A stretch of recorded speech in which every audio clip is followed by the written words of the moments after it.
আমি অবাক হচ্ছি, বাংলাদেশ এবার নাকি এশিয়া কাপ জিতবে। আমার ধারণা ওরা একটা ম্যাচও জিততে পারবে না, কেননা ওদের দেশে বিশ্বসেরা অলরাউন্ডারের মতো প্লেয়ার সাকিব আল হাসানকে ওরা মূল্যই দিচ্ছে না।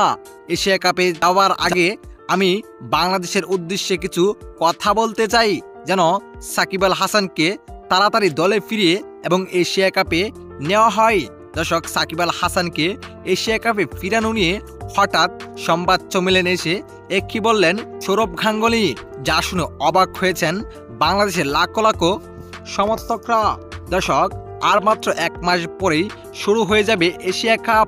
এর মধ্যেই দল গুছানো নিয়ে কাজে লেগে পড়েছেন বাংলাদেশ ক্রিকেট বোর্ড।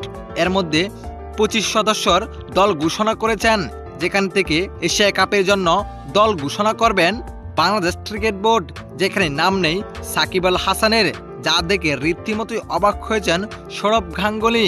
এবং বাংলাদেশে একটা কথা বেশি বলতেছেন, যেখানে বাংলাদেশ নাকি এবার এশিয়া কাপ জিতার জন্য যাবে, যা শুনে রীতিমতোই অবাক হয়েছেন সৌরভ গাঙ্গুলী।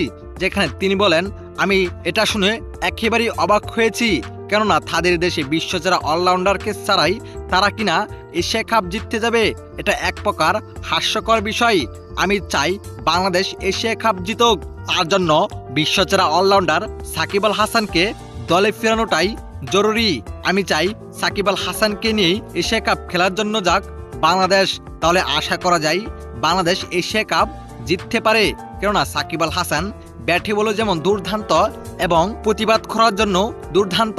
তো দর্শক, সাকিব আল হাসানকে কারা কারা এশিয়া কাপে দেখতে চান সৌরভ গাঙ্গুলীর মতো, জানাবেন আপনার মতামত এই ভিডিওর কমেন্ট বক্সে। ধন্যবাদ।